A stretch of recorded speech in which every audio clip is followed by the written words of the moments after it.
Kua tutuki tētahi mahi nui I Wainga Nui te karauna me ngā iwi o te pare hauraki, hei whakatau iwa rātau tono tiriti. Ko ētahi o ngā take e kōrerotia ana ko te hokinga atu o ngā whenua I raupatuhia e te karauna, me ngā maunga o te aroha, rāua ko moihau. I waitohungia he whakaitanga I te marae o wharekawa I Kaiaua I te pare hauraki I te rānei. He tohu hei whakapūmau I te hīkoi a ngā iwi o te pare hauraki me te karauna.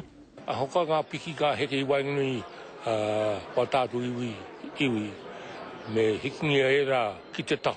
Koinei te tuatahi o ngā mahi nui a ngā iwi o hauraki me te karauna, hei tā te minita I ngā take tiriti ko te mea nui, ko te mahitahi. We are very keen to negotiate a settlement, a just and a durable settlement, it really is a case of united we stand, divided we can't get on with it.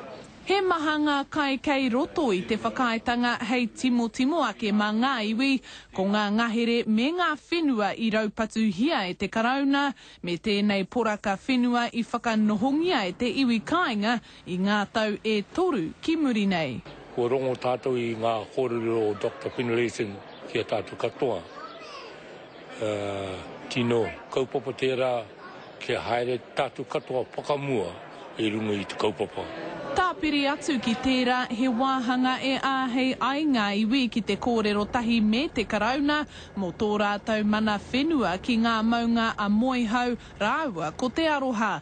Tai atu ki te mana whakahaere o ngā awa o Waiohau me Piako. Tēnei kaupapa hira, a ki te au he huarahi pakamua mō tātou katoa. Heia, he painga mō wa tātou mokopuna.